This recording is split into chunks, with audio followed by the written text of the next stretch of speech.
Nah, sepanjang bulan ini kita membahas tentang keluarga, ya, bahwa di situ Allah tuh punya sebuah rancangan buat keluarga kita. Jadi bukan tanpa tujuan Tuhan menentukan kita ada dalam sebuah keluarga, itu bukan tanpa tujuan. Nah, karena ini tentang Imlek, baru Rabu kemarin masih tentang Sintia, gitu ya. Sintia selalu mengingatkan kita tentang kumpul keluarga. Betul saudara ya? Saya lihat di beberapa IG kita, wah kumpul keluarga senang. Saya juga kumpul saudara, kumpul keluarga gitu. Tapi kalau buat saya selalu diingatkan tentang ini, betapa tidak sempurnanya keluarga besar saya. Keluarga besar saya betapa tidak sempurnanya. Dalam artian gini, harus diakui, saya gak malu untuk mengakui bahwa kita nggak terlalu akur-akur banget. Untuk generasi di atas saya nggak akur-akur banget saudara. Jadi angkatan mama saya dan adik kakaknya nggak terlalu akur. Jadi ada kalanya saya menghindar untuk bertemu dengan om tante yang ada di atas itu ya. Saya berusaha buat udahlah kalau bisa mah nggak usah ketemu lah. Saudara pernah punya orang-orang yang saudara hindari dalam kehidupan saudara? Wah, aduh kayaknya nggak usah ketemu lah ini mah. Si om ini akhirnya, om ini diundang nggak ya? Masa yang satu diundang, yang satunya enggak? Ya omongan atuh, gitu ya. Nanti gimana kalau ketahuan? Ah udahlah nggak usah lah. Tapi jangan share foto ya. Nanti kalau kita share foto ketahuan bareng, jadi omongan lagi. Ah ribet amat ya, gitu ya. Akhirnya saya memutuskan buat undang saja semua, udah. Tapi bersyukur ada yang nggak datang, nggak bisa datang mereka. Jadi yang penting saya sudah mengundang, kalau dia nggak mau datang ya itu terserah dia, saudara ya, itu terserah dia. Betapa ribetnya kita ketemu dengan orang-orang yang memang kita hindari dalam kehidupan ini. Saya nggak tahu dengan saudara, saya berharap saudara nggak punya orang-orang seperti itu. Ada cerita-cerita miring seperti saya berharap saudara nggak mengalaminya. Tapi sekali lagi ketidaksempurnaan sebuah keluarga itu sepertinya tidak bisa kita hindari. Setuju saudara? Kita semua orang-orang berdosa, orang-orang yang jatuh dalam dosa, dan saya yakin kita semua nggak sempurna pada akhirnya. Ada banyak orang yang pengennya sih semuanya serba baik, pengennya semuanya serba sempurna. Iya sih, saya juga pengen punya keluarga yang sempurna, yang harmonis banget. Tapi ada banyak hal di luar kendali kita, ada banyak hal di luar kekuatan kita untuk mengatur semua itu. Nah, kalau kita lihat cerita di Alkitab, mungkin ada banyak juga cerita tentang keluarga yang jauh banget dari sempurna. Setuju gak saudara? Mulai dari Adam dan Hawa aja udah membingungkan. Sudah saling menyalahkan, oper-operan tanggung jawab, gak mau ambil tanggung jawab. Ya, belum lagi Abraham yang berbohong tentang Sarah, ini mah adik saya, ini mah bukan istri saya. Ngeri juga saudara ya. Belum Yakub yang menipu Esau, belum kacaunya keluarganya Daud. Ada banyak cerita-cerita di Alkitab yang keluarganya itu kacau balau. Dan yang gak kalah kacau balaunya adalah keluarganya Yakub, kalau saudara ingat. Cerita Yakub bagaimana Yusuf dibuang, dijual oleh kakaknya, sampai akhirnya dia menjadi perdana menteri, gitu ya. Saudara tahu ceritanya, singkat ceritanya seperti itu, Yusuf menjadi perdana menteri. Yang menarik gini loh, Yusuf bisa aja membalas dendam untuk semua perbuatan kakak-kakaknya. Tapi ada satu hal yang menarik.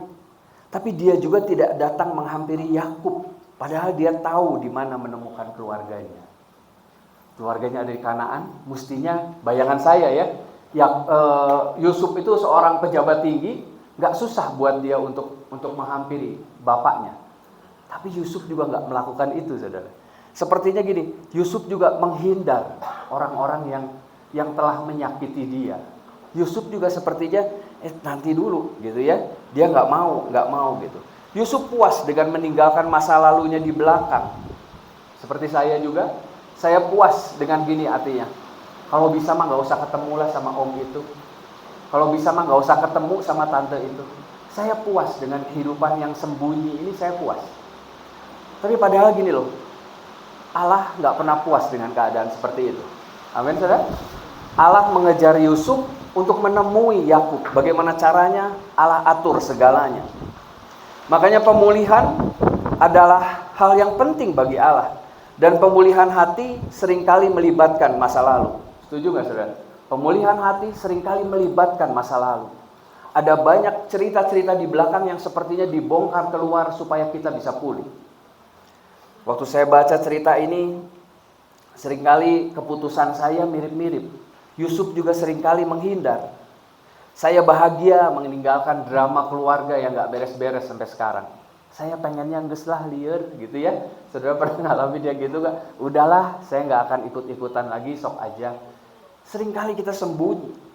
Tapi sepertinya Tuhan mengingatkan kita, mengingatkan saya secara pribadi gini loh. Orang-orang terluka seringkali melukai orang lain. Setuju saudara? Orang-orang yang terluka seringkali melukai orang lain. Kita seringkali merasa bahwa enggak, gue baik-baik aja. Tapi ada ciri-cirinya gini loh. Seringkali menarik diri, menghindar. Seringkali minder. Udah gak usah ketemu. Ada juga mungkin yang ekstrim yang berkata kasar, temperamennya jadi sering marah-marah, sensitif. Itu ciri-ciri orang terluka, saudara. Mungkin kalau saya orang yang seringkali menghindar.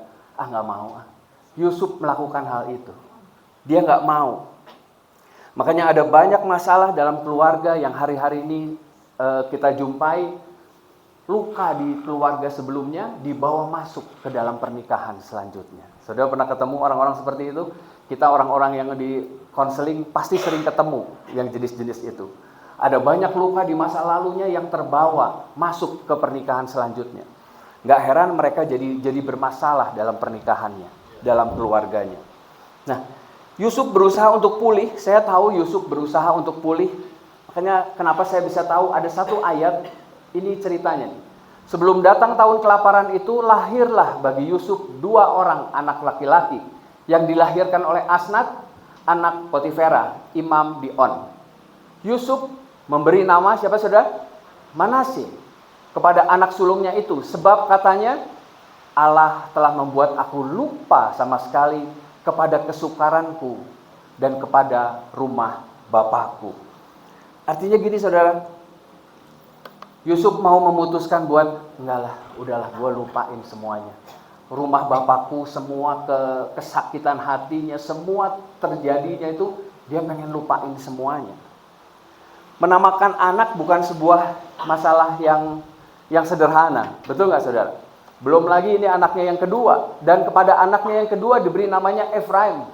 Sebab katanya Allah telah membuat aku mendapat anak dalam negeri kesengsaraanku. Nama anak itu saya yakin dipikirkan betul, saudara. Setuju ya? Nggak mungkin dia ngasih namanya sembarangan. Anaknya itu satu, yang pertama apa saudara? Aku akan melupakan kesukaranku, bapakku. Aku akan melupakan. Allah telah membuat aku lupa. Makanya setiap kali nama anakku disebut, dia berharap gini, nama Tuhan dimuliakan. Tuhan sudah membuat aku lupa tentang sakit hatiku, tentang rumah bapakku. Tuhan telah melupakan penderitaan dan rasa sakit. Aku ingin Allah mengetahui bahwa aku bersyukur. Jadi Yusuf tuh dalam terjemahan komentari ada yang menerjemahkan seperti itu. Manasye itu mempunyai arti itu, aku ingin Allah mengetahui bahwa aku bersyukur. Dia gak mau lagi bawa sakit hatinya. Dia udah lupain semuanya. Rasa sakit hati membuat kita sulit untuk bersyukur. Kita jadi orang-orang yang susah percaya sama orang. Saya pernah ketemu orang-orang yang sakit hati gitu, susah percaya sama orang. Bawaannya curiga aja, sakit hati, gak mudah percaya. Jadi sinis. Padahal gini loh, ucapan syukur membuat kita selalu bisa melihat hal baik dari Tuhan. Setuju gak saudara? Dengan bersyukur kita bisa melihat hal yang baik. Mungkin hal yang sederhana, mungkin hal yang biasa. Tapi coba kalau kita renungkan, ini hal baik. Kalau bukan Tuhan yang menjaga, kalau bukan Tuhan yang memimpin, gak mungkin kita bisa mengalaminya.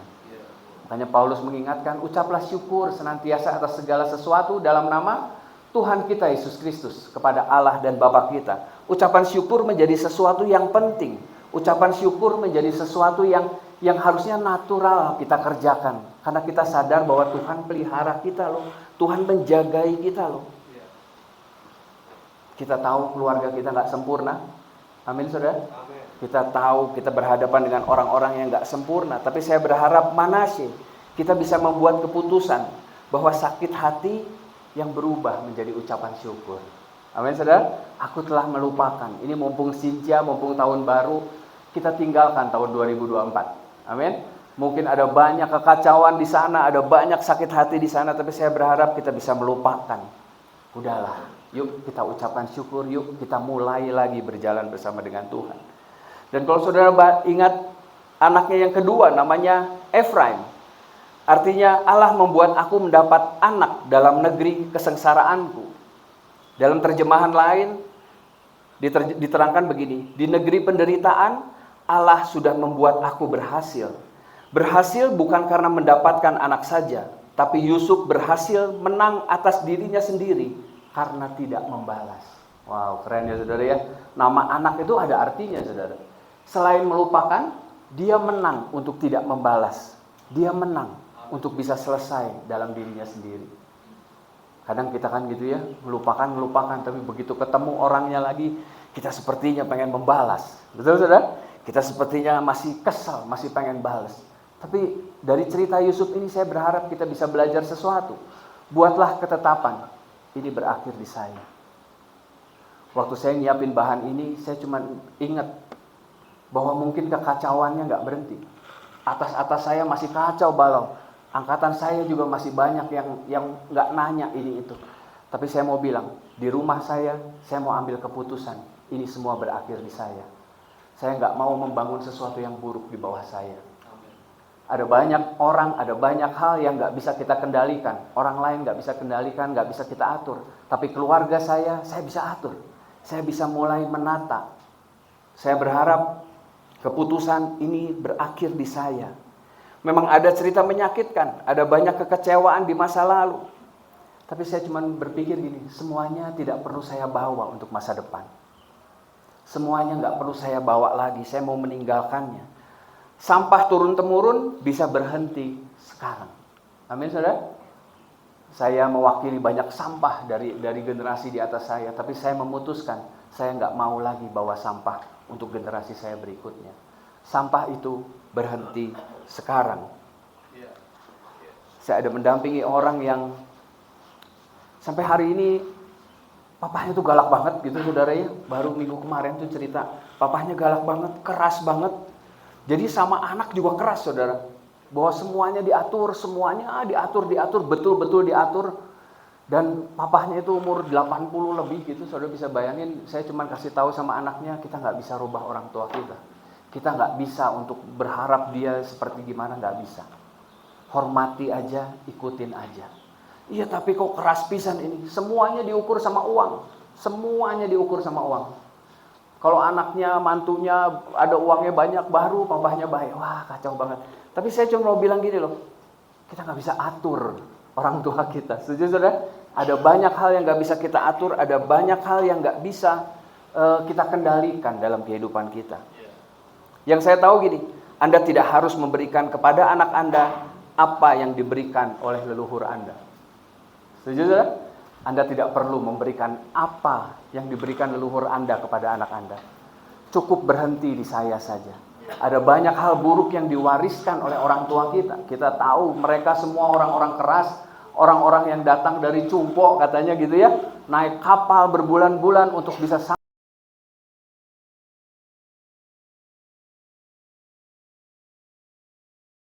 kita mau membangun keluarga yang baru, keluarga yang gini loh, seperti yang Tuhan mau, seperti yang Tuhan rancangkan. Ada banyak orang yang mendidiknya terbalik, ada juga saudara, karena dulu gua susah, anak gua nggak boleh susah, gitu ya saudara ya. Jadi semuanya dikasih, semuanya diberi, akhirnya juga nggak baik.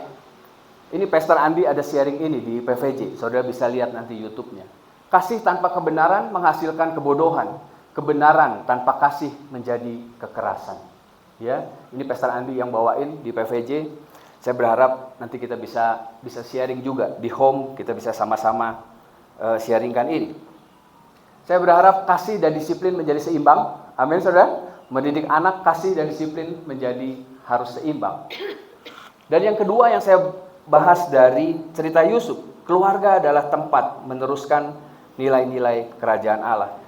Sadarkah saudara bahwa keluarga kita itu mewariskan sesuatu? Mewariskan bukan cuma tentang uang, tentang harta, tapi tentang nilai-nilai kehidupan. Setuju nggak saudara? Apa yang kita lakukan, apa yang kita kerjakan, itu sedang dilihat oleh anak-anak kita. Tadi di belakang saya ngobrol sama Ko Isman. Dia bingung kenapa Kathleen begitu mirip sama dia. Ya anaknya ya harusnya mirip sih saudara.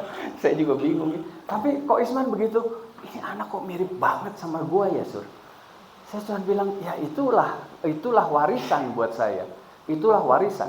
Dan ada banyak orang yang bilang, lu anak lu kayak siapa sih? Gitu ya, kadang nanya, lu anak kayak siapa sih? Nakal banget.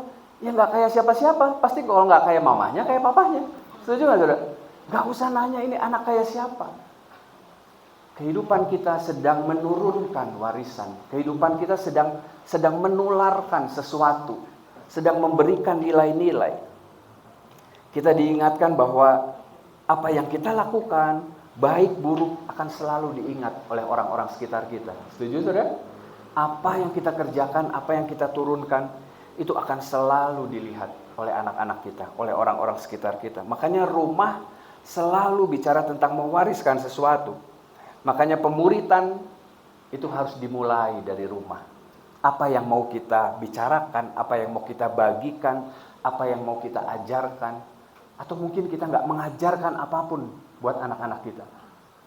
Itu tergantung dari kita.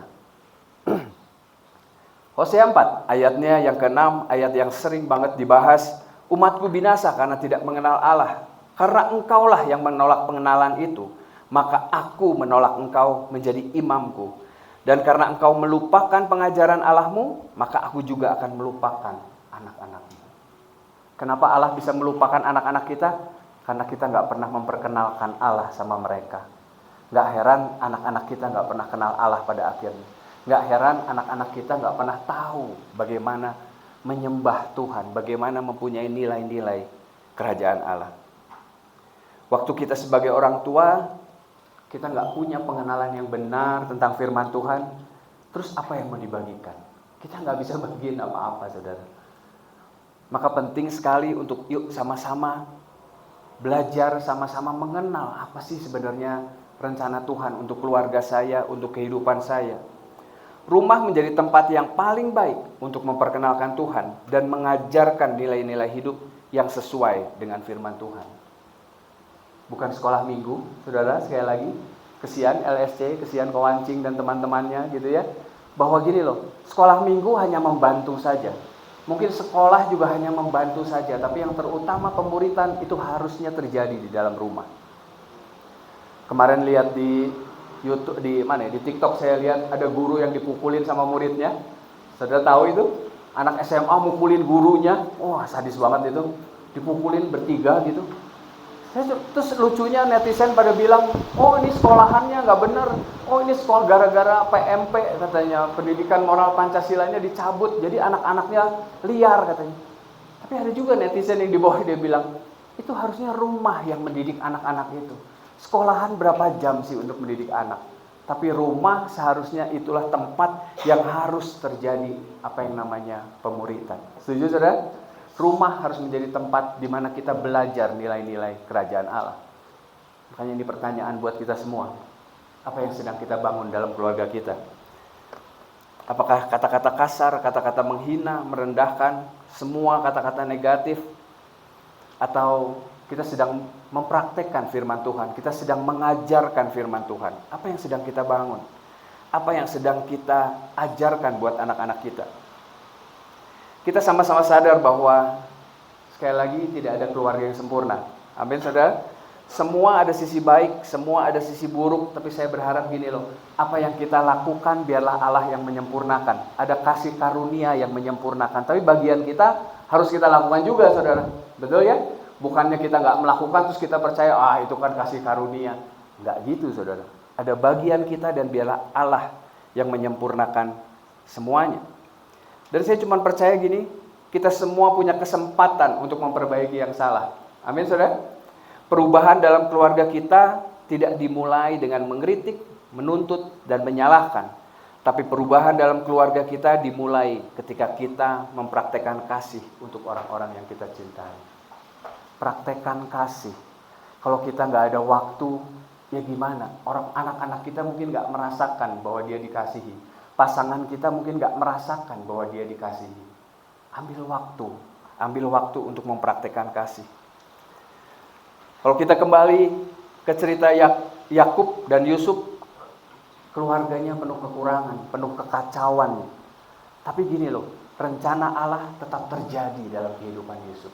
Amin, saudara. Itulah grace, itulah kasih karunia. Di tengah segala kekacauan bukan berarti tanpa harapan. Makanya poin yang terpenting adalah, yuk ambil keputusan bahwa kekacauan ini berhenti sampai di saya. Saya akan memperbaiki semuanya. Saya akan mengajarkan nilai-nilai yang sesuai dengan firman Tuhan.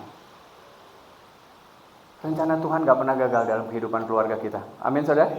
Sekacau apapun keluarga kita, percayalah Tuhan punya banyak cara untuk menyelesaikan rencananya. Lain halnya kalau kitanya yang kabur. Lain halnya kita lari sana sini. Saya gak tahu. Tapi izinkan Roh Kudus mengingatkan kita hari ini. Izinkan Roh Kudus menginsyafkan kita akan dosa.